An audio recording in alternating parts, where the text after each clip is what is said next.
How's it going, everyone? Welcome back to the channel. Two videos today. We're talking about my guy Darren Peterson. I had to get this one out because he went crazy against Cam Boozer and Columbus. Prolific prep upset them, and I can't believe I haven't talked about him on the channel. I think we've live streamed about him, but I have been pumping the Darren Peterson hype train forever, and he's been killing it. So let's get to this. If you want more high school content, let me know. And this is going to be a video mostly about Darren's offense, but his defense ever since the start of this last AAU season has been unbelievable. Like, he protects the rim as a guard. He's so explosive vertically and can get up. This is one of the most ridiculous plays that I can remember from a high school defender. Like, Jesus.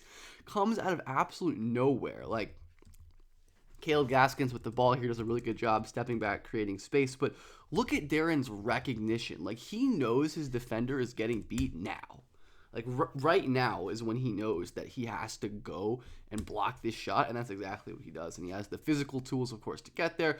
Going to run in transition, draw the foul, do his thing. And Darren was great, like, defending the ball, really quick hips. He can flip them, open up, get steals, great digging at the nail, and is going to end up driving and getting a floater. But the thing that makes Darren a truly special prospect, in my opinion, and a guy who could maybe, and I just wanted to showcase another one of these digs from AAU just to get it in there, show how crazy good his hands are. But the offense is the thing with him, and he is a ridiculous player.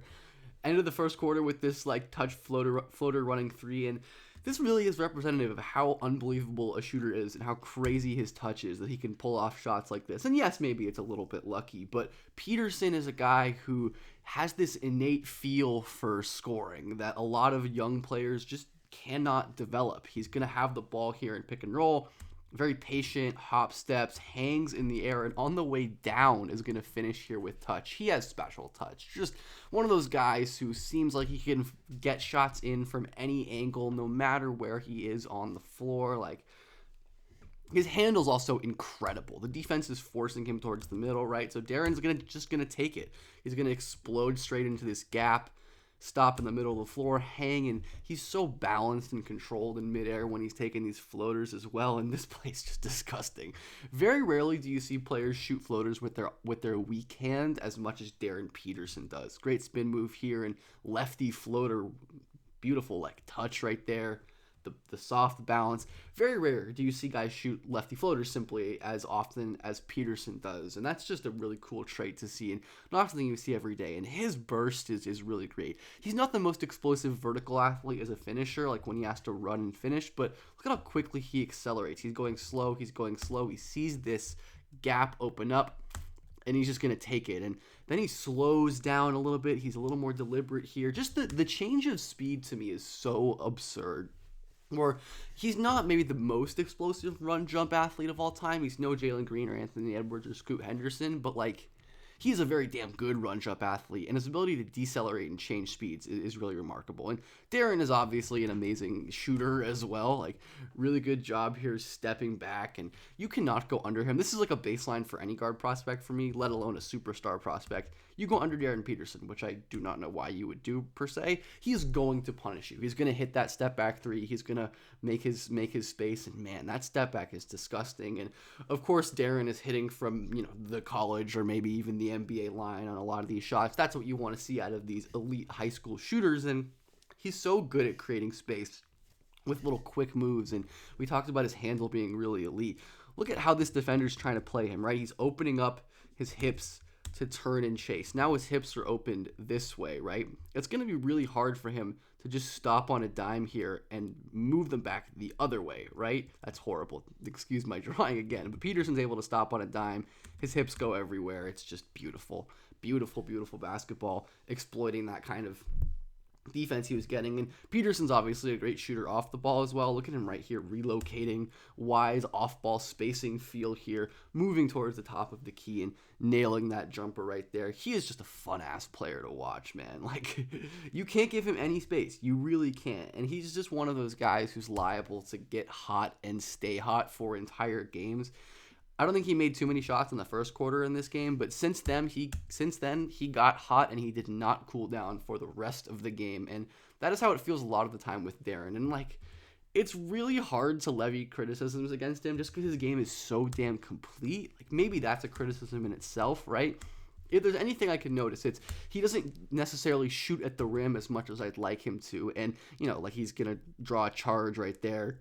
But look at how he gets defended most of the time. Like, they're blitzing him at half court. Darren's able to get it out, and his teammate's going to finish a nice dunk right here on the closeout attack and transition. And, like, I'd like him to get a little bit closer. Like, his steps can be kind of short and choppy. This is a beautiful high pickup move right here. But I wish Peterson had, like, elongated strides more often, right? It's kind of like choppy steps. Look how much ground he covers from when he picks up the ball, right? His foot is right here to when he releases, again, basically in the same spot almost. But anyways, I think, like, I get it why Peterson relies on his touch so much, because his touch is really special. And, like, again, we're going to see him win with the left hand again here. But it's not an easy finish, right? He's not always creating easy paint touches. I'd say he's very good at it, but not, like, special or anything if there's, like, a minor mistake. But really good job. His leverage here, you can see his torso basically parallel with the ground. Like, that's going to allow him to drive through this defender. And I think when he adds strength, that's really going to help him too in, like, just walling people off. But like I said, he can rely on his touch, so I understand fully why it happens. But there is some over reliance, I think, on Peterson's part sometimes when it comes to. Would love to see him, like, try to draw contact, be physical, go through this skinnier defender, and just try to scoop it over him, which he can do a lot of times, but it's just not a perfect strategy, right? But Peterson can definitely get downhill. Like, he has excellent burst, and when he sees a gap, he will explode.